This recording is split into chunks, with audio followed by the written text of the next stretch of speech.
일본은 돈을 줬지만 한국은 마음을 줬습니다.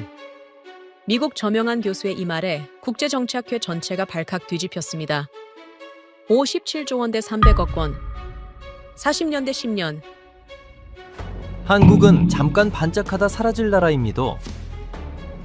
일본 외무성 관계자는 그렇게 조롱하며 비웃었습니다. 도쿄의 한 경제평론가는 코웃음을 쳤죠. 하지만 단 10년 만에 미얀마의 국책도로, 산업단지, 신도시 프로젝트가 모두 한국 기업 손으로 재편되었는데요. 더 놀라운 건 그 힘이 무기나 자본이 아닌 신뢰였다는 사실입니다. 도대체 한국은 어떤 DNA로 세계를 뒤흔든 걸까요? 지금부터 그 놀라운 현장 속으로 들어가 보시죠. 미국에서 날아온 충격적인 이야기. 바로 시작합니다. 그리고 지금 어디에서 시청하고 계신지 댓글로 남겨주세요. 여러분의 이야기도 듣고 싶습니다. 그 전에 잠깐 1초 만에 누를 수 있는 좋아요 버튼을 꾹 눌러주시면 영상 제작에 큰 힘이 됩니다. 그럼 바로 사연 시작하겠습니다. 여러분, 이 사진 한번 보십시오. 해운대, 서초동이라고 적힌 버스입니다. 그런데 이곳은 한국이 아니에요. 비행기로 6시간을 날아가야 하는 미얀마죠. 왜 한글을 안 지웠을까요? 지울 수 없어서? 아닙니다. 지우고 싶지 않았던 겁니다. 믿겨지십니까? 안녕하세요. 제 이름은 로즈 마일론이라고 합니다. 그날 채프턴 교수님의 첫 질문을 들었을 때 솔직히 이해가 안 갔어요. 그런데 말입니다. 교수님이 숫자를 보여주시는 순간 모든 게 명확해졌습니다. 일본 57조 원, 한국 300억 원, 100배 차이였어요. 그런데 결과는 정반대였습니다. 사실 이 강의는 우연히 듣게 됐습니다. 원래는 국제정치 이론 수업을 신청했는데 채프턴 교수님께서 갑자기 특별 강의를 연다고 공지하셨거든요. 제목이 무척 흥미로웠습니다. 지정학적 결정론의 극복과 속도의 정치라는 거였는데 무슨 뜻인지 전혀 감이 안 왔지만 국제정치를 전공하는 학생으로서 놓칠 수 없는 기회였고 게다가 채프턴 교수님은 하버드에서도 손꼽히는 석학이시니까 당연히 참석해야 했습니다.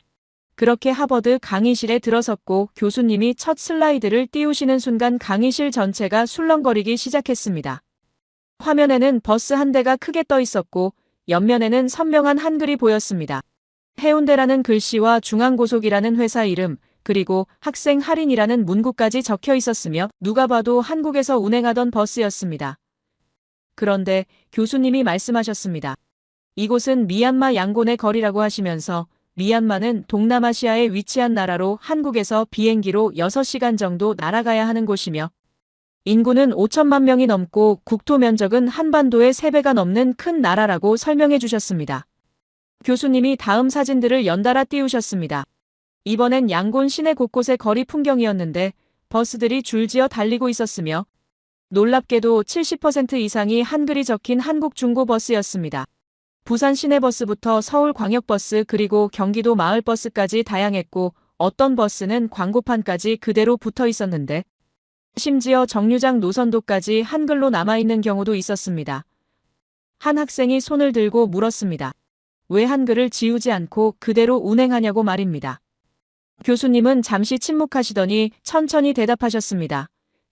지우지 않은 게 아니라 지우고 싶지 않았던 거라고 하시면서 미얀마 사람들은 이 한글을 자랑스럽게 여긴다고 설명하셨습니다.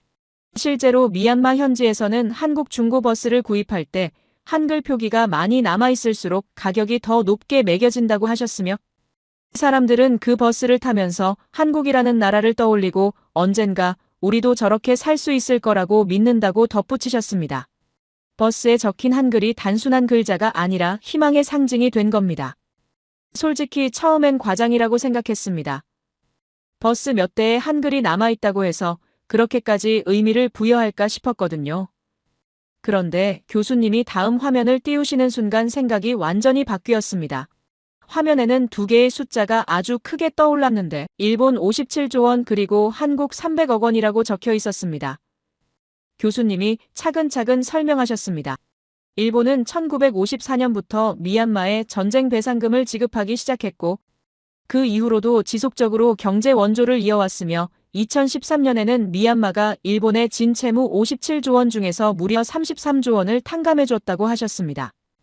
그러니까 일본은 40년이 넘는 긴 시간 동안 미얀마에 천문학적인 돈을 쏟아부은 셈이었고, 미얀마 정부 입장에서 보면 일본은 가장 큰 후원자이자 은인이나 다름없었습니다. 그런데 한국은 어땠을까요?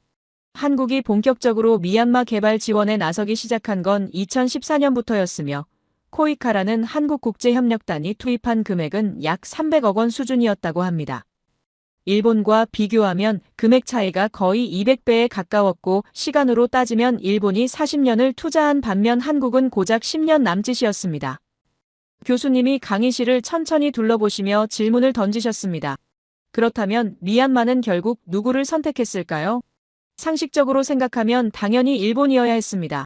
돈도 압도적으로 많이 줬고 시간도 훨씬 오래 투자했으며 미얀마 정부의 핵심 인사들 대부분이 일본 유학파였으니까 말입니다. 하지만 결과는 모두의 예상을 완전히 뒤엎었습니다. 교수님이 영상 하나를 재생하셨는데 일본 방송사가 미얀마 현지에서 제작한 인터뷰였습니다. 영상 속에서 일본 리포터가 미얀마 집권 여당의 한 당원에게 질문을 던졌습니다. 미얀마가 앞으로 어떤 나라가 되고 싶은지 물었는데 그 당원은 바로 옆에 서 있던 일본인 관계자는 쳐다보지도 않은 채 단호하게 대답했습니다. 한국같이 자유롭고 역동적인 나라가 되고 싶다고 말했으며 한국의 발전 모델을 배우고 싶다고 덧붙였습니다. 그 순간 스튜디오에 있던 일본인 MC의 얼굴이 순식간에 굳어졌고 방송 분위기 전체가 얼어붙었으며 곧바로 광고로 넘어가 버렸습니다. 교수님이 영상을 멈추시고 설명을 이어가셨습니다. 미얀마 사람들은 일본이 아니라 한국을 선택했으며 미얀마 정부는 국가의 핵심 인프라 사업들을 한국 기업에 맡기기 시작했다고 하셨습니다.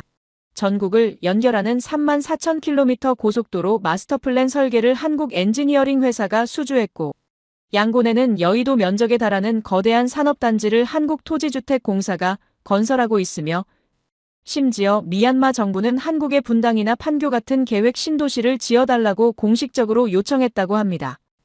여기서 더 놀라운 건 미얀마 대통령이 직접 한국 정부에 보낸 서한 내용이었다고 합니다.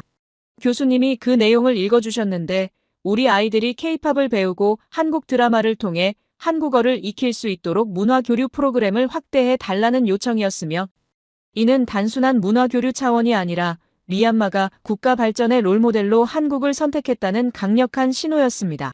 강의실 전체가 술렁거렸고 학생들 사이에서 믿을 수 없다는 반응이 쏟아졌습니다. 한 학생이 다급하게 손을 들고 질문했습니다. 도대체 한국이 무엇을 했길래 40년 동안 쌓은 일본의 영향력을 단 10년 만에 뒤집었냐고 물었고 이건 솔직히 제가 궁금했던 질문이기도 했습니다. 교수님은 잠시 침묵하시더니 아주 천천히 그리고 명확하게 대답하셨습니다. 일본은 돈을 줬지만 한국은 마음을 줬다고 하시면서 일본은 미얀마를 투자 대상으로 봤지만 한국은 미얀마를 동반자로 봤다고 말씀하셨습니다. 교수님이 구체적인 사례를 들어 설명하기 시작하셨습니다. 일본의 방식은 전형적인 상층부 중심 원조였다고 하셨습니다. 대규모 댐을 건설하고 발전소를 지으며 고속도로를 놓았지만 정작 그 혜택이 일반 국민들에게 돌아가기까지는 오랜 시간이 걸렸고 때로는 혜택 자체가 제대로 전달되지 않았다고 합니다. 게다가 일본 기업들은 미얀마 현지 인력을 단순 노동자로만 활용했으며 핵심 기술은 절대 이전하지 않았고 모든 설계와 관리는 일본인들이 독점했다고 덧붙이셨습니다. 반면 한국의 접근 방식은 완전히 달랐다고 합니다. 한국은 미얀마 전역의 100개 마을을 동시에 개조하는 프로젝트를 시작했는데 이는 국제개발협력 역사상 전례가 없는 규모였으며 보통 선진국들이 한두 개 시범 마을에 우물 하나 파주고 사진 찍고 떠나는 것과는 차원이 달랐습니다. 한국이 전수한 건 단순한 자금이 아니라 1970년대 한국을 극심한 가난에서 구해낸 새마을 운동이라는 개발 철학 그 자체였습니다. 교수님이 새마을 운동이 무엇인지 설명해 주셨습니다. 이건 단순히 마을에 시설을 지어주는 게 아니라 주민들 스스로 마을을 바꿀 수 있도록 역량을 키워주는 방식이라고 하셨으며 정부가 시멘트와 철근 같은 기초자재를 지원하면 마을 주민들이 직접 모여서 함께 길을 닦고 다리를 놓으며 지붕을 고치는 공동 작업을 진행한다고 설명하셨습니다. 이 과정에서 주민들은 우리도 할 수 있다는 자신감을 얻게 되고 마을 공동체의 결속력도 강해지며 무엇보다 외부 지원에 의존하지 않고 스스로 문제를 해결하는 능력을 키운다고 하셨습니다. 한국은 바로 이 새마을 운동 모델을 미얀마에 그대로 이식했다고 합니다. 가장 먼저 바뀐 건 도로였는데 비만 오면 어른 허벅지까지 빠지는 진흙탕 길 때문에 소 달구지조차 다니기 힘들었던 마을에 한국 기술자들이 주민들과 함께 콘크리트 포장 도로를 깔았다고 합니다. 그 결과 아이들은 더 이상 흙탕물을 헤치며 학교에 가지 않아도 됐고 자전거를 타고 웃으며 등교할 수 있게 됐으며 농산물 운송도 훨씬 수월해져서 시장 접근성이 크게 개선됐습니다. 또한 한국은 단순히 식량을 나눠주는 대신 농업 기술을 직접 전수했다고 합니다. 한국 농업 전문가들이 미얀마 현장에 상주하면서 주민들과 함께 논에 들어가 벼를 심고 병충해를 막는 방법을 가르쳐줬으며 어떤 비료를 언제 얼마나 뿌려야 하는지, 물 관리는 어떻게 해야 하는지 하나하나 실습으로 보여줬다고 합니다. 그 결과 쌀과 콩의 생산량이 이전보다 2배에서 3배까지 폭발적으로 증가했고 주민들의 소득도 급격히 늘어났으며 가난에서 벗어나기 시작했습니다. 여기에 한국은 새마을 금고 시스템까지 도입했다고 합니다. 기존의 미얀마 농촌 지역 주민들은 급한 돈이 필요하면 고리대금업자에게 가서 연 200%가 넘는 살인적인 이자로 돈을 빌릴 수밖에 없었고 결국 평생 빚에 허덕이며 살았다고 합니다. 하지만 마을 금고가 생기면서 주민들은 합리적인 이자로 자금을 융통할 수 있게 됐고 그 돈으로 소를 사거나 재봉틀을 구입해 장사를 시작하는 사람들이 생겨났으며 자립의 기반이 마련됐습니다. 교수님이 2020년 한국개발연구원이 발표한 평가보고서 내용을 인용하셨습니다. 그 보고서는 한국의 미얀마 새마을 운동 프로젝트를 두고 신뢰와 희망이라는 씨앗을 심은 역사적 성공 사례라고 평가했으며 단순히 물질적 지원을 넘어서 주민들의 의식과 삶의 방식 자체를 변화시킨 문명적 전환이었다고 극찬했다고 합니다. 이 프로젝트 이후 미얀마 정부는 한국을 가장 신뢰할 수 있는 개발 파트너로 인식하기 시작했고 국가 핵심 사업들을 잇따라 한국에 맡기기 시작했습니다. 교수님이 화면을 다시 바꾸셨습니다. 이번엔 일본과 한국의 접근 방식을 비교하는 도표였는데 일본은 정부 대 정부 원조 방식이었고 대규모 인프라 건설 중심이었으며 상층부와 엘리트 계층을 타깃으로 한 지원이었다고 정리돼 있었습니다. 반면 한국은 주민 참여형 개발 방식이었고 기술 전수와 교육 중심이었으며 풀뿌리 마을 단위로 밀착 지원하는 방식이었다고 나와 있었습니다. 교수님이 두 방식의 차이를 명확하게 설명해 주셨습니다. 일본은 큰 건물을 짓고 화려한 준공식을 열며 사진을 찍었지만 정작 그 건물이 일반 주민들의 삶을 실질적으로 바꾸지는 못했으며 때로는 유지 관리조차 제대로 되지 않아 몇 년 만에 방치되는 경우도 많았다고 합니다. 반면 한국은 작은 마을부터 시작했지만 그 마을 사람들의 인생 자체를 근본적으로 바꿔놓았고 주민들이 스스로 일어설 수 있는 능력을 길러줬으며 그 변화가 주변 마을로 퍼져나가면서 지역 전체가 달라지기 시작했다고 설명하셨습니다. 그리고 교수님이 결정적인 한 문장을 보여주셨습니다. 화면에는 미얀마 주민들이 실제로 했던 말이 그대로 적혀 있었는데 일본은 우리를 돈으로 매수하려 하고 위에서 아래로 내려다보지만 한국은 우리와 같은 눈높이에서 함께 땀을 흘리며 진짜 필요한 기술을 가르쳐 준다는 내용이었습니다. 교수님이 조용하지만 단호하게 말씀하셨습니다. 바로 이 진심의 차이가 40년 동안 쌓아온 일본의 영향력을 단숨에 무너뜨리고 한국이 미얀마의 모든 국책 사업을 싹쓸이하게 만든 결정적 이유였다고 하셨습니다. 교수님이 마지막으로 한 가지를 더 덧붙이셨습니다. 돈은 계산을 만들지만 진심은 신뢰를 만든다고 하시면서 일본은 미얀마에 막대한 투자를 했지만 그건 어디까지나 계산된 투자였고 미얀마를 일본 경제권에 묶어두기 위한 전략적 선택이었다고 설명하셨습니다. 반면 한국은 과거 자신들이 가난했던 시절을 기억하고 있었고 그때 국제사회로부터 도움을 받았던 경험을 잊지 않았으며 이제는 우리가 도울 차례라는 마음으로 진심을 다해 미얀마를 도왔다고 하셨습니다. 그 순간 강의실이 숙연해졌습니다. 솔직히 소름이 돋았습니다. 100배나 차이 나는 돈을 이긴 건 결국 사람의 진심이었고 위에서 군림하는 태도가 아니라 옆에서 함께 걷는 자세였으며 계산된 투자가 아니라 진정한 동반자 의식이었던 겁니다. 교수님이 강의실을 천천히 둘러보시며 마지막 질문을 던지셨습니다. 여러분은 한국이 어떻게 이런 일을 해낼 수 있었다고 생각하십니까? 한국은 왜 이렇게 다른 방식을 선택했을까요? 아무도 선뜻 대답하지 못했습니다. 강의실 안은 무거운 침묵으로 가득 찼고 학생들은 각자 방금 들은 이야기를 되새기며 생각에 잠겨 있었습니다. 교수님이 잠시 숨을 고르시더니 다시 입을 여셨습니다. 그렇다면 이제 본격적으로 한국이 걸어온 길을 들여다봐야 할 시간이라고 하시면서 왜 한국이 미얀마에서 일본을 이길 수 있었는지 그 근본적인 이유를 파헤쳐 보겠다고 말씀하셨습니다. 교수님이 칠판 쪽으로 걸어가셨습니다. 그리고 분필을 들어 큰 글씨로 2개의 숫자를 적기 시작하셨습니다. 일본 57조 원 40년이라는 글자가 칠판 왼쪽에 선명하게 새겨졌고 오른쪽에는 한국 300억 원 10년이라고 적으셨습니다. 교수님이 분필을 내려놓으시고 우리를 향해 돌아서시며 질문을 던지셨습니다. 여러분이 미얀마 정부 입장이라면 누구를 선택하겠습니까? 당연히 왼쪽이라고 생각하실 겁니다. 돈도 훨씬 많고 시간도 길었으니까요. 그런데 현실은 달랐다고 하셨습니다. 교수님이 노트북을 조작하시더니 화면에 영상 하나를 띄우셨는데 몇 년 전 일본 방송사가 미얀마 현지에서 제작한 다큐멘터리 프로그램의 일부였습니다. 영상 속에서 일본 리포터가 미얀마 수도 네피도에 있는 정부 청사 앞에 서 있었고 그 옆에는 미얀마 집권 여당의 한 고위 당원이 함께 서 있었습니다. 리포터가 정중하게 질문을 던졌습니다. 미얀마가 앞으로 어떤 나라를 본받고 싶은지, 어떤 발전 모델을 따라가고 싶은지 물었습니다. 그 순간이었습니다.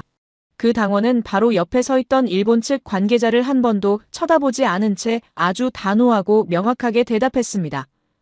한국같이 자유롭고 역동적이며 빠르게 성장하는 나라가 되고 싶다고 말했으며 한국의 경제발전 모델과 민주주의 시스템을 배우고 싶다고 덧붙였습니다. 그 말이 끝나자마자 화면이 스튜디오로 전환됐는데 일본인 MC와 패널들의 표정이 말 그대로 굳어 있었고 누구 하나 말을 잇지 못한 채 어색한 침묵이 흘렀으며 곧바로 급하게 광고로 넘어가 버렸습니다. 교수님이 영상을 멈추시고 설명하셨습니다. 이 방송이 일본에서 나간 직후 일본 언론과 정치권이 발칵 뒤집어졌다고 하셨습니다. 40년 동안 천문학적인 돈을 쏟아부었는데 정작 미얀마는 일본이 아니라 한국을 선택했다는 사실에 충격을 받았고 일본 외무성은 긴급회의를 소집했으며 도대체 어디서부터 잘못된 건지 분석에 들어갔다고 합니다. 하지만 그들은 진짜 이유를 찾지 못했다고 하셨습니다. 왜냐하면 그들은 여전히 돈과 시간이라는 숫자로만 세상을 바라보고 있었기 때문이라고 덧붙이셨습니다. 교수님이 다시 칠판으로 돌아가셔서 두 숫자 사이에 큰 화살표를 그으시며 말씀하셨습니다. 일본은 돈을 줬지만 한국은 마음을 줬다고 하시면서 일본은 미얀마를 경제적 투자 대상으로만 봤지만 한국은 미얀마를 함께 성장할 동반자로 봤다고 설명하셨습니다. 그리고 그 마음의 이름이 바로 진심이었다고 하시면서 진심은 계산으로 만들어지는 게 아니라 경험에서 우러나온다고 강조하셨습니다. 교수님이 한국의 새마을 운동 이야기를 본격적으로 꺼내셨습니다. 한국은 1970년대 자신들이 극심한 가난을 겪었던 시절에 새마을 운동이라는 걸 전국적으로 펼쳤다고 하셨습니다. 새마을 운동이란 정부가 위에서 일방적으로 지시하는 게 아니라 마을 주민들이 스스로 모여서 우리 마을을 우리 손으로 바꾸자는 운동이었으며 정부는 시멘트와 철근 같은 기본 자재만 지원하고 나머지는 주민들이 땀 흘려 직접 만들어가는 방식이었다고 설명하셨습니다. 그리고 한국은 바로 이 새마을 운동을 미얀마에 그대로 전수했다고 합니다. 2014년 한국국제협력단이 미얀마에 들어가서 시작한 프로젝트는 전국 100개 마을을 동시에 개조하겠다는 야심찬 계획이었으며 투입된 예산은 300억 원 정도였지만 그 효과는 돈으로 환산할 수 없을 만큼 컸다고 하셨습니다. 교수님이 미얀마 현지 사진들을 화면에 띄우기 시작하셨는데 변화의 모습이 생생하게 담겨 있었습니다. 첫 번째 사진은 도로였습니다. 비가 오기 전에 마을길은 그냥 흙바닥이었고 비가 온 후의 사진에는 어른 허벅지까지 푹푹 빠지는 진흙탕이 펼쳐져 있었습니다. 아이들은 그 진흙을 헤치며 학교에 가야 했고 농산물을 실은 소달구지조차 제대로 움직이지 못했으며 마을 전체가 외부와 단절된 채 고립되어 있었습니다. 그런데 다음 사진을 보는 순간 강의실에서 감탄이 터져나왔습니다. 깨끗한 콘크리트 포장 도로가 마을을 가로지르고 있었고 아이들이 자전거를 타고 환하게 웃으며 달리는 모습이 담겨 있었습니다. 교수님이 설명하셨습니다. 한국 기술자들이 미얀마 주민들과 함께 삽을 들고 땅을 고르며 함께 땀을 흘렸다고 하셨습니다. 위에서 지시만 하는 게 아니라 같은 눈높이에서 어깨를 나란히 하고 일했으며 주민들에게 도로를 어떻게 만드는지 어떻게 유지 보수하는지 하나하나 가르쳐 줬다고 합니다. 그래서 한국 기술자들이 떠난 뒤에도 주민들이 스스로 도로를 관리할 수 있게 됐고 이건 단순히 도로 하나를 놓은 게 아니라 마을의 미래를 바꾼 거였다고 강조하셨습니다. 두 번째 사진은 농업 현장이었습니다. 한국 농업 전문가가 미얀마 농부들과 함께 논에 들어가 있는 모습이었는데 모두 똑같이 맨발로 진흙 속에 서 있었고 함께 모를 심고 있었습니다. 교수님이 말씀하셨습니다. 한국 전문가들은 사무실에 앉아서 설명만 한 게 아니라 직접 현장에 들어가서 손으로 보여줬다고 하셨습니다. 벼는 이렇게 심어야 하고 물은 이만큼 돼야 하며 비료는 이 시기에 줘야 한다고 몸으로 가르쳤고 병충해가 생기면 어떻게 대처하는지도 함께 해결하며 알려줬다고 합니다. 그 결과 미얀마 농가의 쌀 생산량이 이전보다 2배에서 3배까지 늘어났다고 합니다. 콩 농사도 마찬가지였으며 채소 재배 기술도 전수받아서 주민들의 소득이 급격하게 상승하기 시작했다고 하셨습니다. 교수님이 한 가지 중요한 점을 강조하셨는데 한국은 물고기를 준 게 아니라 물고기 잡는 법을 가르쳐 줬다고 하시면서 일본은 대형 트랙터와 비싼 농기계를 지원했지만 고장나면 부품을 구할 수 없어서 결국 창고에 방치됐고 주민들은 여전히 예전 방식으로 농사를 지을 수밖에 없었다고 비교하셨습니다. 반면 한국이 가르쳐준 기술은 특별한 장비 없이도 주민들이 스스로 실행할 수 있는 것들이었고 씨앗 선별부터 파종 시기 조절 그리고 자연 퇴비 만드는 법까지 현지 환경에 맞춰서 응용할 수 있는 실용적인 기술이었다고 합니다. 그래서 한국 전문가들이 떠난 뒤에도 주민들이 계속 생산성을 높여갈 수 있었고 이웃 마을에도 그 기술을 전파하면서 변화가 확산됐다고 설명하셨습니다. 세 번째는 새마을 금고 이야기였습니다. 교수님이 미얀마 농촌의 금융 현실을 먼저 설명해 주셨는데 기존에는 마을에 제대로 된 금융기관이 없었고 주민들이 급한 돈이 필요하면 사채업자에게 가서 연 200%가 넘는 살인적인 이자로 돈을 빌릴 수밖에 없었다고 합니다. 100만 원을 빌리면 1년 뒤에 300만 원을 갚아야 했고 결국 평생 빚에 허덕이며 가난에서 벗어날 수 없었다고 하셨습니다. 한국은 여기에 새마을 금고라는 시스템을 도입했습니다. 마을 주민들이 조금씩 돈을 모아서 공동기금을 만들고 필요한 사람이 합리적인 이자로 빌려 쓰는 방식이었으며 모두가 조합원이자 주인이 되는 구조였다고 합니다. 처음에는 주민들이 반신반의했지만 실제로 금고가 운영되면서 신뢰가 쌓이기 시작했고 사람들은 그 돈으로 소를 사거나 재봉틀을 구입해서 작은 장사를 시작했으며 자녀 교육비로 쓰기도 했다고 합니다. 교수님이 2020년 한국개발연구원 보고서 내용을 인용하셨습니다. 그 보고서는 미얀마 새마을 운동 프로젝트를 평가하면서 이건 단순한 개발 원조가 아니라 신뢰와 희망이라는 씨앗을 심은 문명적 전환이었다고 표현했으며 물질적 지원을 넘어서 주민들의 의식과 삶의 태도 자체를 바꾼 역사적 성공 사례라고 극찬했다고 합니다. 실제로 프로젝트가 진행된 100개 마을의 소득은 평균 50% 이상 증가했고 교육 수준도 크게 향상됐으며 무엇보다 주민들이 우리도 할 수 있다는 자신감을 갖게 됐다고 하셨습니다. 교수님이 칠판으로 다시 돌아가서 일본과 한국이라고 적힌 두 단어 아래의 각각 특징을 정리하기 시작하셨습니다. 일본 쪽에는 상층부 중심 원조, 대형 인프라 건설, 정부 대 정부 관계, 기술 독점이라고 적으셨고 한국 쪽에는 풀뿌리 참여형 개발, 마을 단위 밀착 지원, 주민과 함께 땀 흘림, 기술 전수와 교육이라고 적으셨습니다. 그리고 두 방식의 결과를 비교하셨습니다. 일본 방식은 겉으로 보기엔 화려했다고 합니다. 큰 댐이 세워지고 발전소가 들어서며 고속도로가 뚫렸지만 정작 일반 국민들은 그 혜택을 체감하지 못했고 시설은 일본 기업이 독점적으로 관리했으며 현지인들은 단순 노동자로만 고용됐다고 하셨습니다. 게다가 유지 보수 기술을 배우지 못했기 때문에 고장이 나면 다시 일본 기술자를 불러야 했고 결국 일본에 계속 의존하는 구조가 만들어졌다고 설명하셨습니다. 반면 한국 방식은 겉으로 보기엔 소박했지만 효과는 훨씬 깊고 지속적이었다고 합니다. 100개 마을의 도로가 깔리고 농업기술이 전파되며 금융 시스템이 뿌리내렸고 무엇보다 주민들이 스스로 문제를 해결하는 능력을 갖추게 됐다고 하셨습니다. 한국이 떠난 뒤에도 마을은 계속 발전했고 주민들은 배운 걸 이웃 마을에 나눠주면서 변화가 자연스럽게 확산됐으며 미얀마 정부는 이 모델을 전국적으로 확대하기로 결정했다고 덧붙이셨습니다. 교수님이 마지막으로 결정적인 문장을 칠판에 크게 적으셨습니다. 돈은 계산을 만들지만 진심은 신뢰를 만든다는 문장이었고 그 아래에는 일본은 투자했지만 한국은 함께했다라고 덧붙이셨습니다. 교수님이 우리를 향해 돌아서시며 조용히 말씀하셨습니다. 바로 이 차이가 40년과 10년의 시간 차이를 뒤집었고 57조 원과 300억 원의 금액 차이를 무의미하게 만들었으며 결국 미얀마가 일본이 아니라 한국을 선택하게 만든 근본적인 이유였다고 하셨습니다. 그리고 교수님이 한 가지 질문을 더 던지셨습니다. 그렇다면 한국은 왜 이런 방식을 선택할 수 있었을까요? 한국은 어떻게 진심을 담은 개발 협력을 할 수 있었을까요?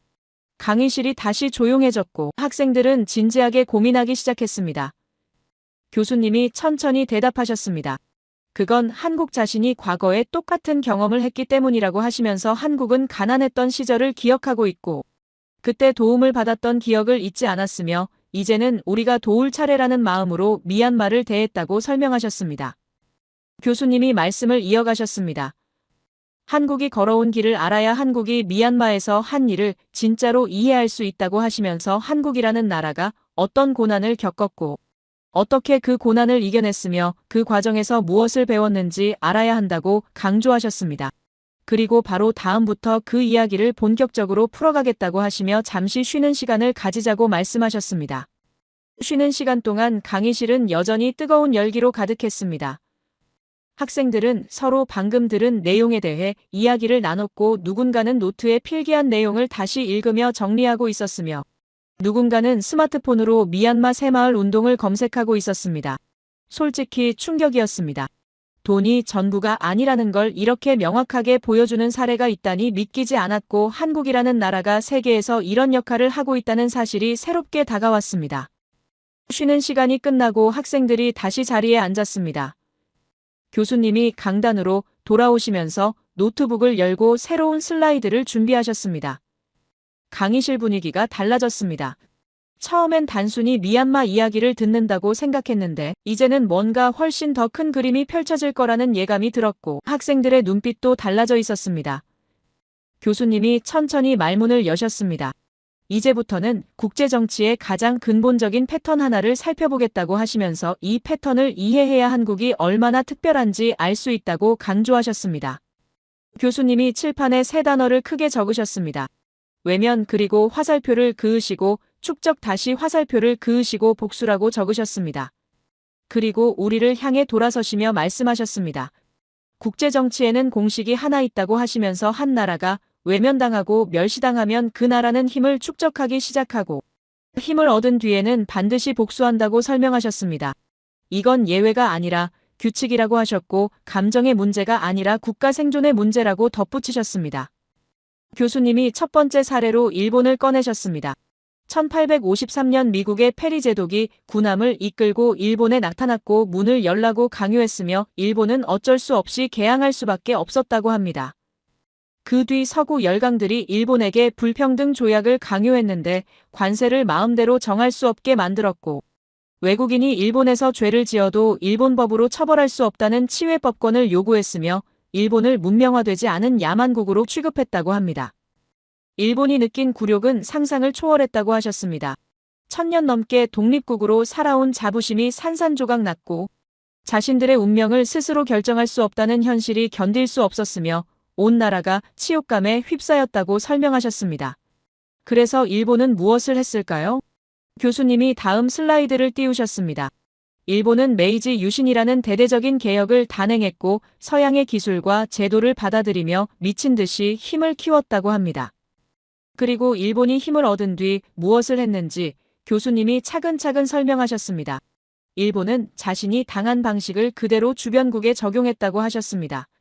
1876년 조선에 군함을 보내 강화도 앞바다에서 포격을 가하며 문을 열라고 강요했고 불평등 조약을 맺게 만들었으며 결국 1910년 조선을 완전히 병합했다고 합니다. 조선 병합이란 조선이라는 나라를 없애버리고 일본의 영토로 만들어버린 걸 뜻하며 나라 전체를 빼앗은 겁니다. 중국도 마찬가지였다고 합니다. 일본은 중국을 침략해서 만주를 차지했고 난징에서는 수십만 명을 학살했으며 아시아 전역으로 세력을 확장해 나갔다고 하셨습니다. 교수님이 간주하셨습니다. 일본은 스스로를 아시아의 해방자라고 불렀지만 실제로는 자신이 서구로부터 당한 굴욕을 아시아에 그대로 복사한 거였다고 하시면서 이게 바로 복수의 첫 번째 패턴이라고 설명하셨습니다. 당한 만큼 되돌려준다는 논리였고 국제정치에서는 이게 정상적인 반응으로 여겨진다고 덧붙이셨습니다. 교수님이 두 번째 사례로 독일을 들었습니다. 제1차 세계대전이 끝난 뒤 1919년 베르사유 조약이 체결됐고 독일은 완전히 짓밟혔다고 합니다. 독일 군대는 10만 명으로 제한됐으며 전쟁 배상금으로 천문학적인 돈을 물어야 했고 영토의 상당 부분을 빼앗겼으며 전쟁을 일으킨 유일한 책임국으로 낙인 찍혔다고 하셨습니다. 독일 국민들은 이를 민족적 치욕으로 받아들였고 거리에는 굶주리는 사람들이 넘쳐났으며 경제는 완전히 무너졌고 자존심은 바닥에 떨어졌습니다. 독일은 이 굴욕을 어떻게 갚았을까요? 교수님이 화면을 바꾸셨습니다.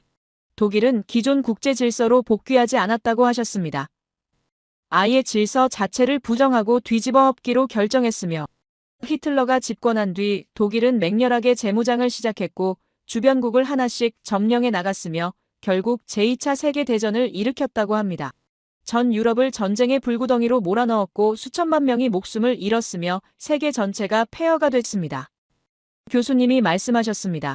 독일의 복수는 특정 국가가 아니라 세계 질서 전체를 향했다고 하시면서 이건 단순한 보복이 아니라 존재 증명이었다고 설명하셨습니다.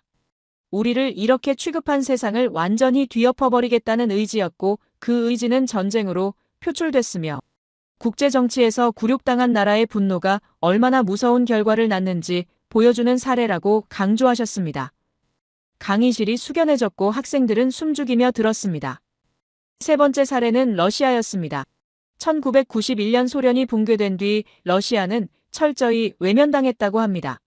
서방 국가들은 러시아에게 시장 경제를 받아들이라고 강요했지만 정작 러시아를 안보 체제에는 끼워주지 않았으며 나토라는 서방 군사 동맹은 점점 러시아 국경 가까이 확장되어 갔고 러시아 내부에서는 패배국 취급을 받는다는 인식이 퍼졌다고 합니다. 1990년대 러시아 경제는 완전히 무너졌고 국제사회에서 발언권은 사라졌으며 과거 초강대국이었던 자부심은 땅에 떨어졌다고 하셨습니다. 그런데 러시아는 즉시 반응하지 않았다고 합니다. 교수님이 설명하셨습니다. 러시아는 시간을 들여 군사력을 회복했고 에너지 자원을 무기로 활용하기 시작했으며 주변국에 대한 영향력을 서서히 되찾아갔다고 하셨습니다.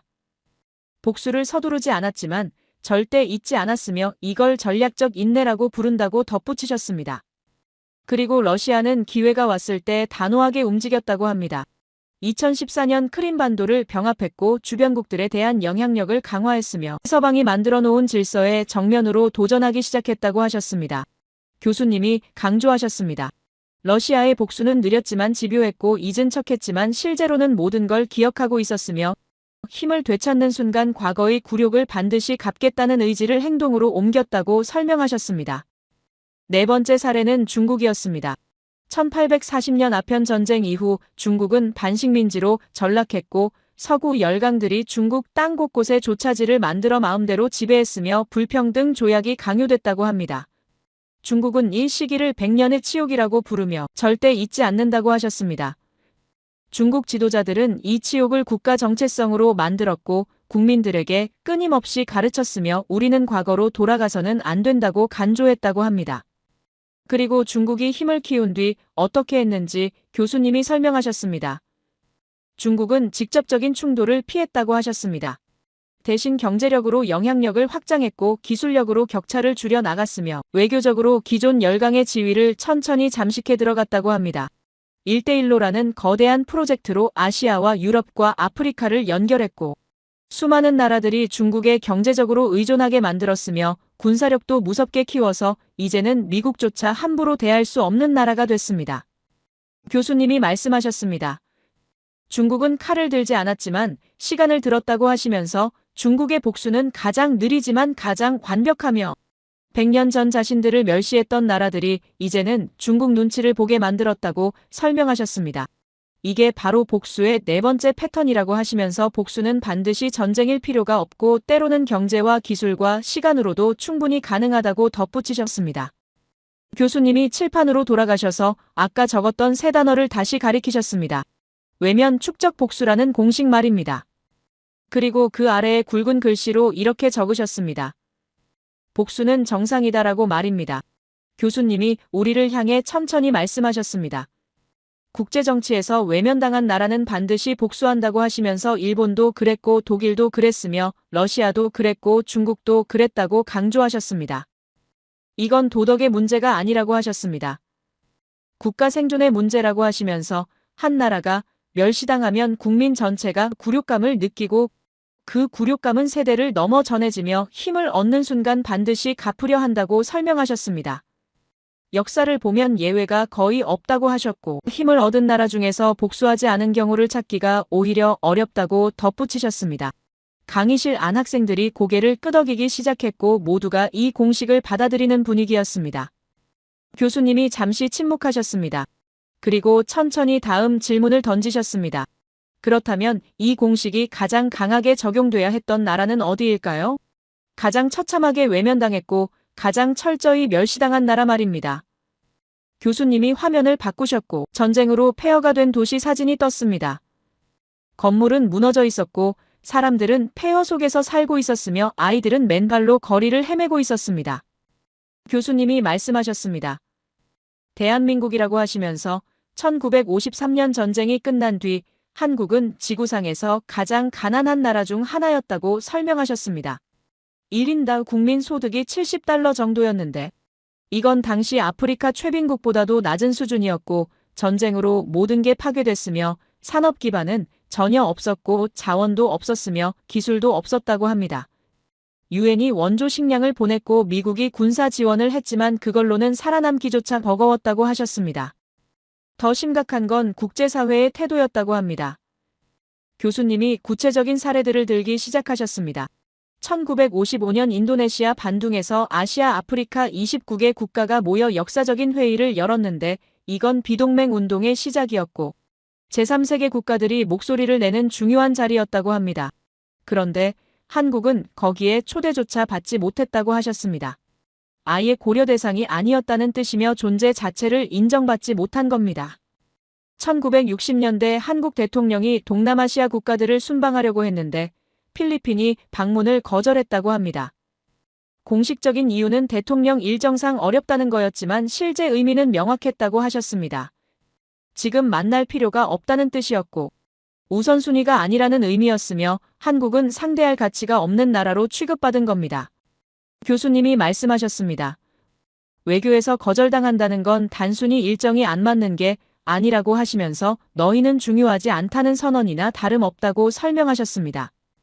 1966년 마닐라에서 정상회의가 열렸고 한국 대통령도 참석했지만 대우는 형편없었다고 합니다. 회의 주최국이 필리핀이었는데도 한국은 중심 발언권을 얻지 못했고 회의장 자리도 구석이었으며 언론 사진에도 거의 등장하지 않았다고 하셨습니다. 이건 무시가 아니라 존재하지 않는 취급이었다고 하시면서 국제 정치에서 가장 잔인한 폭력은 때리는 게 아니라 없는 사람 취급하는 거라고 강조하셨습니다. 교수님이 계속 사례를 들었습니다. 태국도 한국을 무시했고 인도네시아도 한국을 거들떠보지 않았으며 말레이시아도 한국 같은 가난한 나라와 굳이 관계를 맺을 이유가 없다고 생각했다고 합니다. 심지어 아프리카 신생 독립국들조차 한국보다는 자신들이 낫다고 여겼는데 왜냐하면 최소한 자원이라도 있었기 때문이라고 하셨습니다. 한국은 정말 아무것도 없었고 가난해서 무시당한 게 아니라 영향력이 전혀 없다고 판단돼서 제외된 거였다고 설명하셨습니다. 교수님이 칠판에 적혀있던 공식을 다시 가리키셨습니다. 외면 축적 복수라는 공식 말입니다. 그리고 논리적으로 따져보자고 하셨습니다. 일본은 서구에게 당했지만 그래도 기술이 있었고 독일은 패전했지만 교육받은 인력이 있었으며 러시아는 무너졌지만 최소한 군사력은 있었고 중국은 짓밟혔지만 넓은 땅과 많은 인구라도 있었다고 하셨습니다. 그런데 한국은 아무것도 없었다고 하시면서 그래서 한국이 당한 멸시는 차원이 달랐다고 강조하셨습니다. 일본은 적어도 두려움의 대상이었고 독일은 경계의 대상이었으며 러시아는 견제의 대상이었고 중국은 계산의 대상이었다고 합니다. 하지만 한국은 아무것도 아니었다고 하시면서 계산할 가치조차 없는 나라였고 관심밖의 존재였으며 국제 무대에서 투명 인간 취급을 받았다고 설명하셨습니다. 교수님이 조용히 말씀하셨습니다. 그렇다면 논리적으로 봤을 때 한국의 복수는 어땠어야 할까요? 교수님이 대답하셨습니다. 가장 강렬했어야 했다고 하시면서 가장 처참했고 가장 철저히 외면당했으니까 복수할 자격도 가장 충분했고 복수의 강도도 가장 세야 논리적으로 맞다고 설명하셨습니다. 아까 설명한 공식대로라면 한국은 힘을 얻은 뒤 반드시 과거를 갚았어야 했고 자신을 무시했던 나라들에게 똑같이 되돌려줬어야 했으며 세계의 한국을 무시한 대가가 무엇인지 보여줬어야 했다고 말씀하셨습니다. 강의실이 조용해졌습니다. 학생들은 다음 이야기를 기다리고 있었고 모두가 예상하고 있었습니다. 당연히 한국도 복수했을 거라고 말입니다. 교수님이 천천히 화면을 바꾸셨습니다. 그리고 조용하지만 명확하게 말씀하셨습니다. 그런데 말입니다. 이 나라는 전혀 다른 선택을 했습니다. 교수님이 잠시 침묵하셨습니다. 그런데 말입니다. 라는 문장이 강의실에 울려 퍼진 뒤 이상한 긴장감이 감돌았고 학생들은 다음 이야기를 기다리며 숨을 죽이고 있었습니다. 교수님이 화면을 바꾸려는 순간 강의실 뒤쪽에서 손이 올라갔습니다. 일본인 학생이었는데 이름은 야시마라고 했고 오사카 출신이며 일본 최고 명문대를 졸업한 뒤 하버드로 유학을 온 엘리트였습니다. 그는 평소에도 조용하지만 날카로운 질문으로 유명했고 특히 아시아 역사 문제에서는 절대 양보하지 않는 학생이었습니다. 야시마가 차분하지만 분명한 목소리로 말했습니다. 교수님 잠깐만요. 제가 하나 짚고 넘어가고 싶은 게 있습니다. 교수님이 고개를 끄덕이시며 말씀하라고 하셨고 야시마는 노트북을 열어 자료를 화면에 띄웠습니다. 그는 말했습니다. 방금 교수님께서 한국이 국제사회에서 외면당했다고 하셨는데 그건 한국의 시각일 뿐이며 객관적 자료를 보면 다른 이야기가 나옵니다. 실제로 일본은 한국 전쟁 직후부터 한국의 경제 협력을 제한했고 1965년 한일 기본 조약을 통해 막대한 자금을 지원했습니다. 야시마가 구체적인 숫자를 제시했습니다. 일본은 무상 자금 3억 달러와 유상 차관 2억 달러 그리고 민간 차관 3억 달러 이상을 한국에 제공했으며 이는 당시 한국 국가 예산의 2배가 넘는 금액이었고 이 돈으로 한국은 포항제철을 세웠으며 경부고속도로를 건설했고 산업 기반을 다졌다고 말했습니다. 그러니까 한국이 외면당했다는 건 사실과 다르며 오히려 일본의 도움으로 성장할 수 있었다는 게 맞지 않냐고 조심스럽지만 단호하게 질문했습니다. 강의실이 술렁거렸습니다. 야시마의 자료는 정확했고 숫자도 맞았으며 논리도 탄탄해 보였습니다. 일부 학생들은 고개를 끄덕이기 시작했고 분위기가 묘하게 흔들리는 게 느껴졌습니다. 교수님은 전혀 당황하지 않으셨습니다. 오히려 미소를 지으시며 좋은 질문이라고 하셨고 야시마에게 자리에 앉으라고 하신 뒤 천천히 대답하기 시작하셨습니다.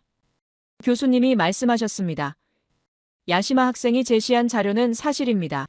일본은 분명히 한국에 돈을 줬고 그 돈이 한국 경제에 도움이 된 것도 맞습니다. 하지만 여기서 우리가 놓치지 말아야 할 게 2가지 있다고 하시면서 첫째는 그 돈의 성격이고 둘째는 그 돈을 주던 시기의 국제정치 맥락이라고 설명하셨습니다. 교수님이 화면에 한일 기본 조약 관련 자료를 띄우셨고 차근차근 풀어가기 시작하셨습니다. 먼저 그 돈의 성격부터 봐야 한다고 하셨습니다. 일본이 준 자금은 전쟁 배상금도 아니었고 식민 지배에 대한 사죄도 아니었으며 경제협력 자금이라는 이름으로 포장됐지만 실제로는 한국이 일본에 대한 모든 청구권을 포기하는 조건으로 지급된 돈이었다고 설명하셨습니다. 다시 말해 일본이 36년간 한국을 지배하면서 빼앗아간 것들, 그리고 강제징용으로 끌고 간 사람들 그리고 위안부로 동원된 여성들에 대한 모든 법적 책임을 한꺼번에 덮어버리는 대가로 지불한 돈이었다는 겁니다. 교수님이 구체적인 계산을 보여주셨습니다. 당시 한국 정부가 파악한 일본의 채무는 최소한 수십억 달러 규모였지만 실제로 받은 건 5억 달러 수준이었고 게다가 그중 상당 부분이 유상차관, 즉 빌려준 돈이었기 때문에 나중에 이자를 붙여 갚아야 했다고 하셨습니다. 그러니까 일본이 한국을 도와줬다기보다는 과거 청산을 최소 비용으로 끝내려 한 거였고 한국 입장에서는 받아야 할 것의 극히 일부만 받은 셈이었다고 설명하셨습니다. 그리고 더 중요한 건 두 번째 맥락이라고 하셨습니다. 교수님이 1960년대 국제 정치 상황을 설명하기 시작하셨습니다. 당시는 냉전 시대였고 미국은 아시아에서 공산주의 확산을 막아야 했으며 한국과 일본을 미국 중심의 동맹체제로 묶어야 했다고 합니다. 그래서 미국이 일본과 한국에 강력하게 압력을 넣어서 조약을 맺게 만들었고 한국은 선택의 여지가 거의 없었다고 하셨습니다. 미국의 안보 우산 아래 있어야 살아남을 수 있었기 때문에 불리한 조건이라도 받아들일 수밖에 없었다는 겁니다. 교수님이 야시마를 보시며 조용히 말씀하셨습니다.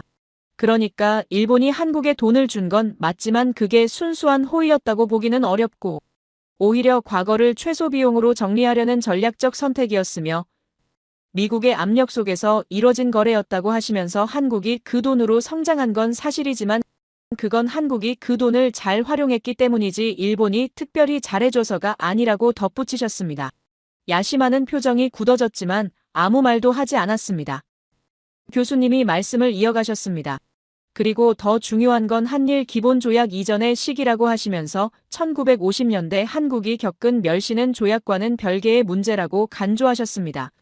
조약이 체결된 게 1965년이었고 그 전까지 한국은 국제사회에서 정말 투명 인간 취급을 받았다고 하셨습니다. 교수님이 강의실 조명을 조금 어둡게 하셨고 화면에 역사 사진들을 띄우기 시작하셨습니다. 첫 번째 사진은 1955년 인도네시아 반둥회의 현장이었습니다. 아시아와 아프리카에서 온 29개국 대표들이 모여 있었고 역사적인 순간을 기록한 사진이었습니다. 교수님이 설명하셨습니다. 이 회의는 비동맹 운동의 시작이었고 서구 제국주의에 맞서 제3세계 국가들이 연대하자는 자리였으며 아시아 아프리카의 목소리를 세계에 알리는 중요한 무대였다고 합니다. 그런데 한국은 여기에 초대조차 받지 못했다고 하셨습니다. 왜 초대받지 못했을까요? 교수님이 당시 회의 주최 측의 판단을 설명하셨습니다. 한국은 미국의 영향 아래 있었고 냉전 구도에서 서방 진영에 속해 있었기 때문에 비동맹을 표방하는 회의에 맞지 않는다는 게 표면적 이유였지만 실제로는 한국이 너무 약하고 가난해서 초대할 필요성을 못 느꼈다는 게 더 정확하다고 하셨습니다. 한국은 국제 정치에서 아무런 무게감이 없었고 있어도 없어도 상관없는 나라였으며 굳이 자리를 내줄 이유가 없다고 판단된 겁니다. 교수님이 다음 사진을 띄우셨습니다. 1960년대 중반 동남아시아 지도자들이 모인 회의 장면이었고 필리핀 대통령과 태국 총리 그리고 인도네시아 대표가 함께 있었습니다. 교수님이 말씀하셨습니다. 1960년대 한국 대통령이 동남아시아 순방을 계획했는데 필리핀이 방문을 거절했다고 합니다. 공식 발표는 일정 조율이 어렵다는 거였지만 외교 언어로 번역하면 지금 만날 필요가 없다는 뜻이었고 우선순위가 아니라는 의미였으며 솔직히 말하면 상대할 가치가 없다고 본 거였다고 설명하셨습니다.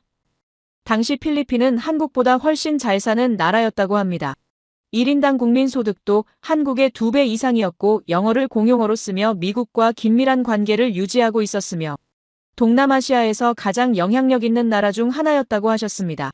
반면 한국은 전쟁의 상처가 채 아물지 않았고 경제는 바닥이었으며 국제사회에서 목소리를 낼 위치가 아니었다고 합니다. 그러니까 필리핀 입장에서는 한국 대통령을 만나봤자 얻을 게 없다고 판단한 거였고 시간 낭비라고 본 거였다는 겁니다. 더 충격적인 건 1966년 마닐라 정상회의였다고 합니다. 교수님이 그 회의 사진을 띄우셨는데 여러 나라 정상들이 한자리에 모여 있었고 회의 주최국이 필리핀이었다고 합니다. 한국 대통령도 이 회의에 참석했지만 대우는 형편없었다고 하셨습니다.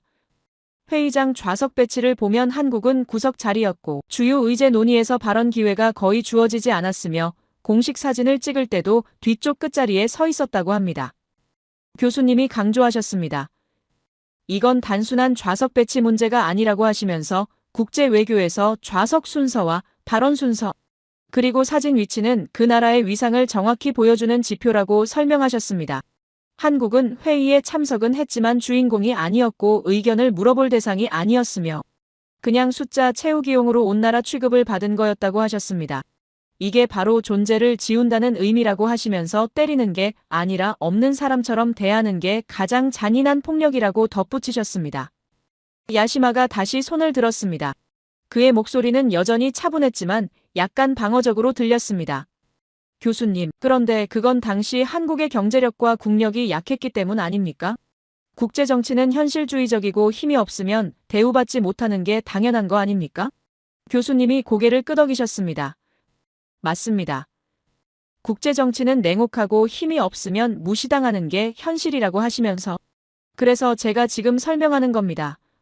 한국이 얼마나 철저히 외면당했는지 그리고 그 외면이 얼마나 깊은 상처를 남겼는지 말입니다. 교수님이 계속 사례를 들었습니다. 태국도 한국을 무시했다고 합니다. 1960년대 태국은 동남아시아에서 경제적으로 안정된 나라였고 왕실이 있어서 전통과 권위가 있었으며 한국 같은 전쟁으로 폐허가 된 나라와 굳이 깊은 관계를 맺을 이유가 없다고 봤다고 하셨습니다. 인도네시아는 더했다고 합니다. 인도네시아는 땅도 넓고 인구도 많았으며 자원도 풍부했기 때문에 한국처럼 아무것도 없는 나라는 안중에도 없었다고 하셨습니다. 말레이시아도 마찬가지였다고 합니다. 말레이시아는 영국 연방의 일원으로서 국제사회에서 일정한 지위를 인정받고 있었고 천년 고무와 주석 같은 자원 수출로 경제가 돌아갔으며 한국 같은 가난한 나라와 협력해봤자 얻을 게 없다고 판단했다고 하셨습니다. 심지어 아프리카 신생 독립국들조차 한국을 무시했다고 합니다. 가나나 나이지리아 같은 나라들은 독립한 지 얼마 안 됐지만 최소한 자원이라도 있었고 한국은 자원도 없고 기술도 없으니 자기네보다 못하다고 생각했다고 하셨습니다. 교수님이 정리하셨습니다. 한국은 국제사회 어디에서도 환영받지 못했고 어느 회의에서도 중심에 서지 못했으며 어떤 나라도 한국과 협력하고 싶어 하지 않았다고 하시면서 이게 1950년대부터 60년대까지 한국이 겪은 현실이었다고 강조하셨습니다. 가난해서 무시당한 게 아니라 영향력이 전혀 없다고 판단돼서 존재 자체가 지워진 거였다고 하셨습니다. 강의실 분위기가 무거워졌습니다. 앞쪽에 앉아있던 로즈마일론의 표정도 무거워져 있었고 다른 학생들도 숙연한 표정으로 화면을 바라보고 있었습니다. 야시마는 더 이상 손을 들지 않았고 자리에 가만히 앉아 있었지만 그의 표정은 미묘했습니다. 불편해 보였고 뭔가 말하고 싶지만 더 이상 반박할 근거를 찾지 못한 듯 했습니다. 교수님이 칠판에 적혀있던 공식을 다시 가리키셨습니다. 외면 축적 복수라는 공식 말입니다. 그리고 조용히 말씀하셨습니다. 일본은 서구에게 당했지만 그래도 기술과 산업 기반이 있었고 독일은 패전했지만 교육받은 인력과 기술 축적이 있었으며 러시아는 무너졌지만 군사력과 자원이 있었고 중국은 짓밟혔지만 넓은 땅과 많은 인구가 있었다고 하셨습니다. 하지만 한국은 정말 아무것도 없었다고 하시면서 그래서 한국이 당한 멸시는 그 어떤 나라보다 깊었고 철저했다고 강조하셨습니다. 교수님이 마지막 질문을 던지셨습니다. 그렇다면 논리적으로 봤을 때 한국은 어떻게 반응했어야 할까요? 아까 제시한 공식대로라면 한국의 복수는 가장 강렬했어야 하고 가장 처절했어야 하며 자신을 무시했던 모든 나라에게 똑같이 되갚아줬어야 합니다. 강의실이 조용했고 학생들은 다음 이야기를 기다렸습니다. 교수님이 화면을 바꾸시며 천천히 말씀하셨습니다. 그런데 한국은 그렇게 하지 않았습니다. 그리고 바로 여기서부터 모든 게 달라지기 시작합니다. 교수님이 화면을 바꾸셨고 강의실 조명이 다시 밝아졌습니다. 아까까지의 무거운 분위기가 조금씩 거치는 느낌이었고 학생들은 다음 이야기에 집중하기 시작했습니다. 교수님이 천천히 말문을 여셨습니다. 한국은 복수하지 않았다고 하시면서 대신 이렇게 다짐했다고 말씀하셨습니다. 우리 대에서 끝내자. 다음 세대만큼은 절대 이런 취급받지 말자고 하셨습니다. 이 한 문장이 한국을 완전히 바꿔놓았다고 하시면서 복수는 과거를 향하지만 이 다짐은 미래를 향했고 분노는 남을 파괴하지만 다짐은 자신을 세운다고 설명하셨습니다. 교수님이 구체적인 시기를 짚으셨습니다. 1962년 한국은 경제개발 5개년 계획이라는 걸 시작했다고 하셨습니다. 이건 단순한 경제 정책이 아니라 나라 전체를 하나의 목표로 묶는 프로젝트였으며 정부와 기업과 국민이 모두 한 방향을 보게 만든 시스템이었다고 설명하셨습니다. 5개년 계획이란 5년 동안 무엇을 얼마나 만들고 어디에 자원을 쏟으며 언제 수출로 회수할지를 숫자로 정해놓은 청사진이었고 목표가 명확했기 때문에 온 나라가 그 숫자를 향해 달려갈 수 있었다고 합니다. 교수님이 강조하셨습니다. 한국의 시간은 이때부터 다르게 흐르기 시작했다고 하시면서 다른 나라들이 해마다 조금씩 성장할 때 한국은 분기별로 성장했고 다른 나라들이 천천히 걸을 때 한국은 뛰었으며 시간을 압축했다고 말씀하셨습니다. 압축이란 100년 걸릴 일을 30년에 끝낸다는 뜻이었고 30년 걸릴 일을 10년에 해낸다는 의미였으며 한국은 시간과 싸워서 이긴 나라라고 덧붙이셨습니다. 화면에 경부고속도로 건설 현장 사진이 떴습니다. 비가 억수같이 쏟아지는데도 작업자들이 현장을 떠나지 않고 일하고 있었고 진흙탕 속에서 삽을 들고 땅을 파고 있었으며 밤에는 조명을 켜고 밤샘 작업을 이어가는 모습이 담겨 있었습니다. 교수님이 설명하셨습니다. 1968년부터 70년까지 한국은 서울과 부산을 잇는 418km의 고속도로를 건설했다고 하셨습니다. 당시 한국에는 돈도 장비도 경험도 부족했지만 멈추지 않았다고 합니다. 왜 그렇게 서둘렀을까요? 교수님이 대답하셨습니다. 도로는 단순히 길이 아니라 시간이었기 때문이라고 하시면서 도로가 뚫리면 물류가 빨라지고 공장이 연결되며 시장이 확대되고 수출이 쉬워진다고 설명하셨습니다. 경부고속도로가 완공되면서 서울과 부산 사이 이동 시간이 하루에서 4시간으로 줄어들었고 이건 물리적 거리를 좁힌 게 아니라 경제 전체의 속도를 바꾼 거였다고 하셨습니다. 공사 현장에서는 오늘 멈추면 내일도 멈춘다는 분위기가 흘렀고 비가 와도 눈이 와도 작업은 계속됐으며 그 결과 2년 반 만에 고속도로가 완성됐다고 합니다. 다음 사진은 포항제철 건설 현장이었습니다. 거대한 용광로가 세워지고 있었고 철골 구조물들이 하늘을 찌를 듯 솟아 있었으며 수많은 작업자들이 개미처럼 움직이고 있었습니다. 교수님이 말씀하셨습니다. 1973년 포항제철이 가동을 시작했다고 하시면서 철강은 모든 제조업의 뼈대라고 설명하셨습니다. 철이 없으면 조선도 자동차도 기계도 건설도 불가능하다고 하셨고 그래서 한국은 철강 산업을 반드시 갖춰야 한다고 판단했다고 합니다. 하지만 세계는 비웃었다고 합니다. 가난한 나라가 철강 산업을 한다는 건 무모하다고 했고 기술도 없고 자본도 없는데 어떻게 하겠냐고 조롱했으며 실패할 게 뻔하다고 예측했다고 하셨습니다. 실제로 세계은행도 차관 제공을 거부했고 미국도 지원을 주저했으며 일본은 기술 이전을 꺼렸다고 합니다. 그런데 한국은 포기하지 않았다고 하셨습니다. 세계가 안 된다고 할 때 한국은 반드시 해내겠다고 다짐했고 결국 해냈다고 말씀하셨습니다. 교수님이 용광로에서 촛불이 켜지는 순간을 담은 사진을 보여주셨습니다. 붉은 빛이 작업자들의 얼굴을 비추고 있었고 모두가 환호하는 모습이었으며 어떤 사람은 눈물을 흘리고 있었습니다. 교수님이 조용히 말씀하셨습니다. 이 순간 한국의 체온이 올라간 거였다고 하시면서 철을 만든다는 건 남의 나라 산업을 빌려 쓰지 않겠다는 선언이었고 스스로 서겠다는 의지의 표현이었으며 더 이상 누구에게도 의존하지 않겠다는 독립선언이었다고 설명하셨습니다. 화면이 바뀌며 사막 한가운데 건설 현장 사진이 떴습니다.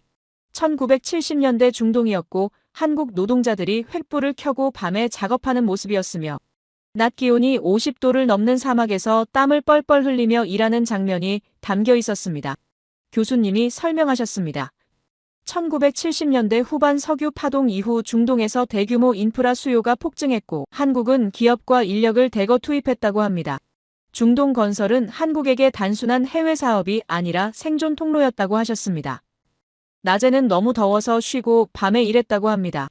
모래바람이 불어도 작업은 멈추지 않았고 가족과 떨어져 몇 년씩 현장을 지켰으며 벌어들인 돈을 고향으로 보냈다고 하셨습니다. 그 송금액이 한국 경제를 떠받쳤고 외화를 벌어들여 공장을 돌릴 수 있었으며 기술을 배워서 나중에 한국에 적용할 수 있었다고 설명하셨습니다. 교수님이 강조하셨습니다.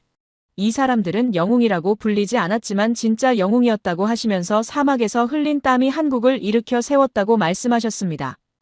교수님이 잠시 멈추시더니 천천히 말씀하셨습니다.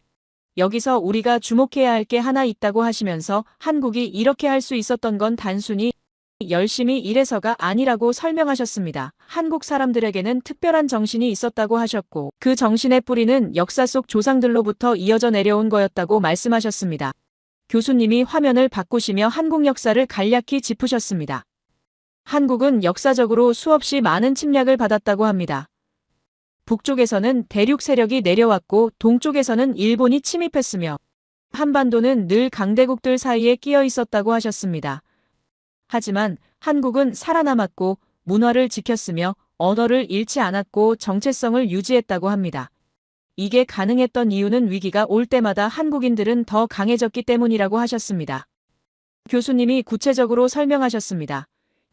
16세기 말 일본의 침략이 있었을 때 한국은 7년 동안 싸워서 결국 일본을 물리쳤고 그 과정에서 거북선이라는 혁신적인 전함을 만들어냈으며 의병이라는 민간 자발적 군대가 전국에서 일어났다고 합니다.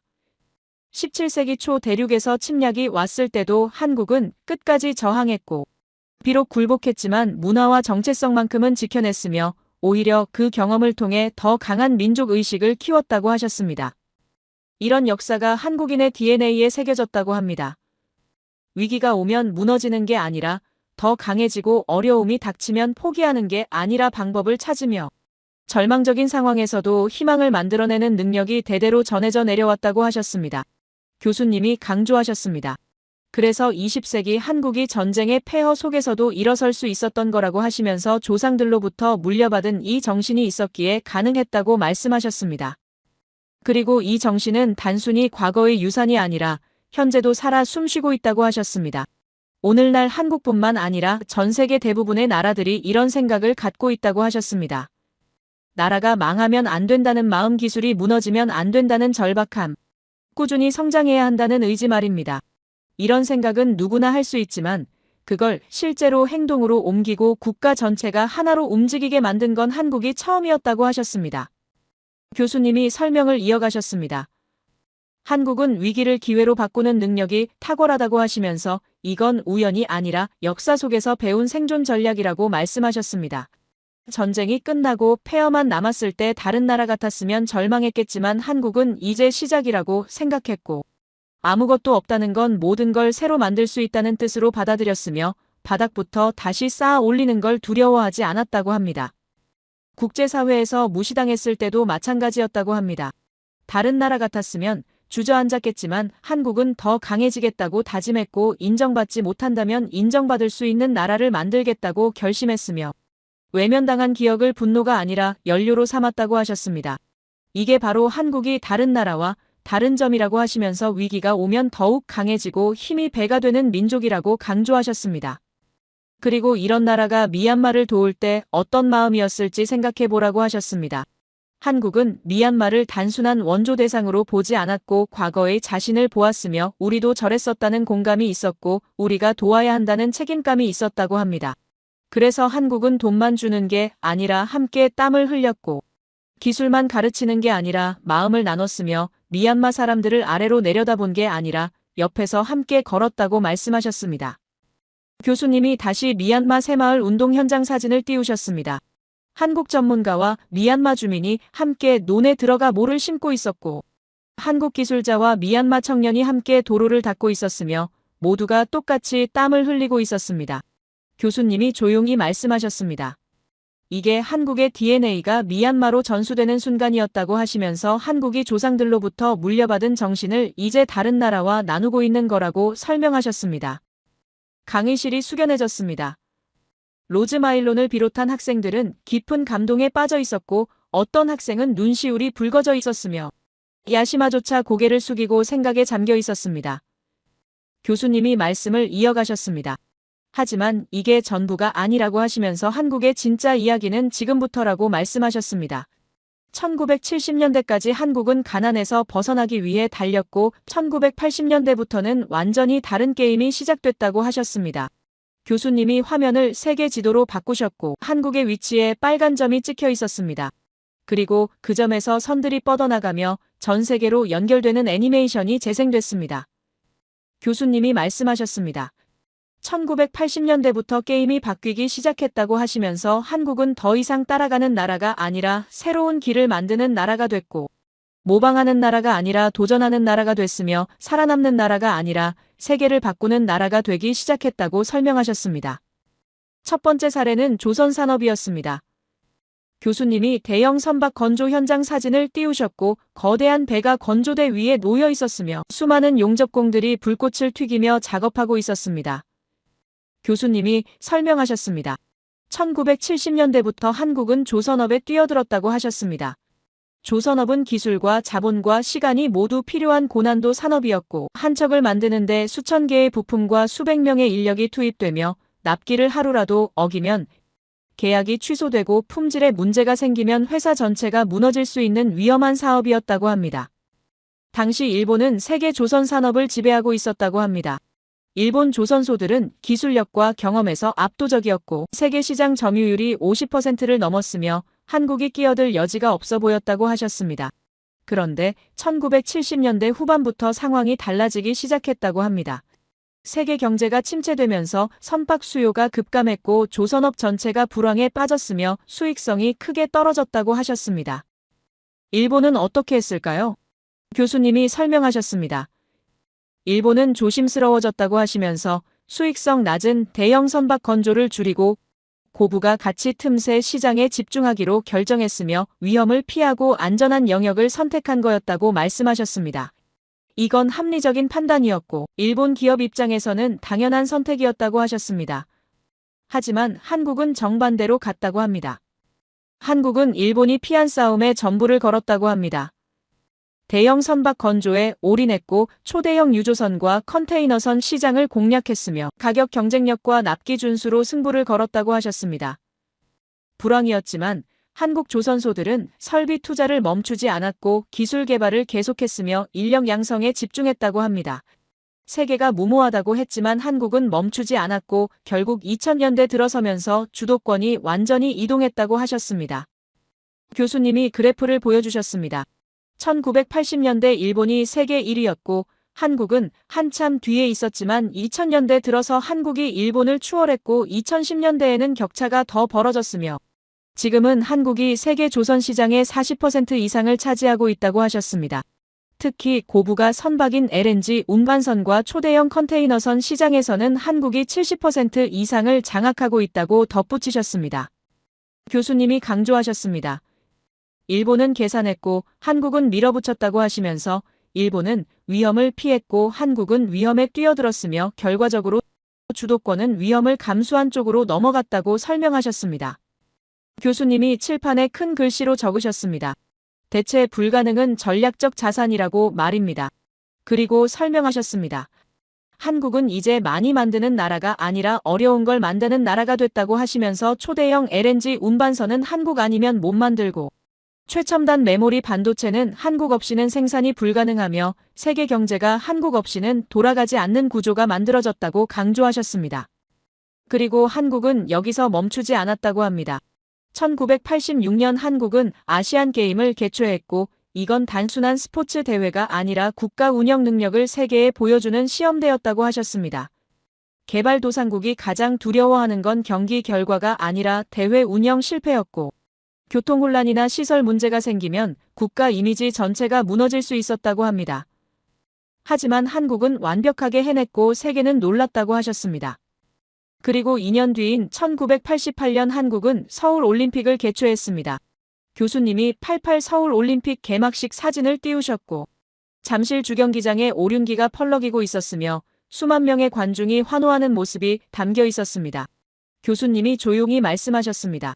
이 순간 한국은 더 이상 전쟁 폐허의 이미지가 아니었다고 하시면서 세계는 한국을 산업국가로 그리고 운영 가능한 국가로 인식하기 시작했으며 파트너로 계산하기 시작했다고 설명하셨습니다.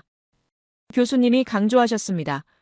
한국은 공장을 짓고 그 공장을 세계에 전시했다고 하시면서 올림픽은 단순한 스포츠 제전이 아니라 국가 능력의 총체적 증명이었고 한국은 그 증명을 완벽하게 해냈다고 말씀하셨습니다. 88 올림픽 이후 한국을 보는 세계의 시선이 완전히 바뀌었고 이제는 한국이 먼저 제안하면 다른 나라들이 귀를 기울이기 시작했으며 한국의 의견이 국제 무대에서 무게를 갖기 시작했다고 하셨습니다. 강의실 전체가 깊은 감동에 빠져 있었습니다. 학생들은 한국이라는 나라가 단 30년 만에 이룬 변화에 경탄하고 있었고 로즈 마일로는 눈을 반짝이며 교수님의 말씀 하나하나를 놓치지 않으려 애쓰고 있었으며 야시마는 복잡한 표정으로 고개를 숙이고 있었습니다. 교수님이 마지막으로 말씀하셨습니다. 한국은 복수 대신 축적을 택했고 분노 대신 다짐을 택했으며 과거 대신 미래를 택했다고 하시면서 그 선택이 한국을 전략적 자산으로 만들었고 세계가 필요로 하는 나라로 만들었으며 대체 불가능한 나라로 만들었다고 강조하셨습니다. 교수님이 마지막으로 말씀하셨습니다. 이게 복수보다 강한 이유라고 하시면서 복수는 과거를 갚지만 신뢰는 미래를 만들고 복수는 적을 무너뜨리지만 신뢰는 동료를 세우며 복수는 힘을 소진하지만 신뢰는 힘을 키운다고 강조하셨습니다. 한국은 바로 이 길을 선택했고 그 선택이 한국을 진짜 강국으로 만들었다고 덧붙이셨습니다. 강의실 전체가 깊은 감동에 휩싸여 있었습니다. 학생들은 한국이라는 나라가 보여준 품격에 경탄하고 있었고 복수할 수 있었지만 복수하지 않은 선택의 무게를 느끼고 있었으며 힘을 얻고도 오만하지 않은 태도에 숙연해하고 있었습니다. 교수님이 마지막으로 우리 학생들에게 당부하셨습니다. 여러분은 미래의 리더들이라고 하시면서 여러분이 어떤 나라로 가든 어떤 일을 하든 오늘 배운 교훈을 잊지 말아 달라고 하셨습니다. 힘은 복수할 수 있는 능력이 아니라 복수하지 않을 수 있는 용기라는 것. 강함은 남을 짓밟는 게 아니라 남을 세워주는 것 그리고 진짜 승리는 적을 무너뜨리는 게 아니라 적을 친구로 만드는 것이라는 걸 기억해 달라고 당부하셨습니다. 교수님이 미소를 지으시며 마지막 인사를 하셨습니다. 긴 시간 동안 집중해서 들어주셔서 감사하다고 하시면서 오늘 강의가 여러분에게 작은 영감이라도 됐기를 바란다고 하셨습니다. 그리고 여러분 모두가 각자의 자리에서 더 나은 세상을 만드는데 기여하기를 바라며 힘이 아니라 신뢰로 복수가 아니라 협력으로 과거가 아니라 미래로 나아가는 사람들이 되기를 바란다고 당부하셨습니다. 그녀는 조용히 중얼거렸습니다. 한국 정말 대단한 나라구나. 그리고 천천히 일어나 강의실을 나섰습니다. 밖은 여전히 밝았고 하버드 캠퍼스는 평온했지만 그녀의 마음속에는 뭔가 큰 변화가 일어나고 있었습니다. 오늘 들은 이야기는 평생 잊지 못할 것 같았고 한국이라는 나라는 이제 그녀에게 단순한 동아시아의 한 국가가 아니라 배워야 할 스승 같은 존재가 됐습니다. 제 이야기를 끝까지 들어주셔서 감사합니다. 모두 안녕히 계세요. 오늘의 사연 어떻게 들으셨나요? 우리가 살아가는 세상은 늘 힘과 계산으로 움직이는 것처럼 보이지만 정작 세상을 바꾸는 건 언제나 보이지 않는 마음의 힘인 것 같아요. 돈으로 얻은 신뢰는 시간이 지나면 사라지지만 진심으로 쌓은 신뢰는 세대와 국경을 넘어 남는다는 걸 오늘 이야기가 다시 한번 보여준 것 같습니다. 작은 나라가 거대한 질서의 판을 뒤흔드는 건 기적이 아니라 묵묵히 자신이 옳다고 믿는 길을 걸어온 결과일지도 모르죠. 우리가 가진 진짜 힘은 속도나 기술이 아니라 다시 일어서는 의지와 서로를 믿는 마음일지도 모릅니다.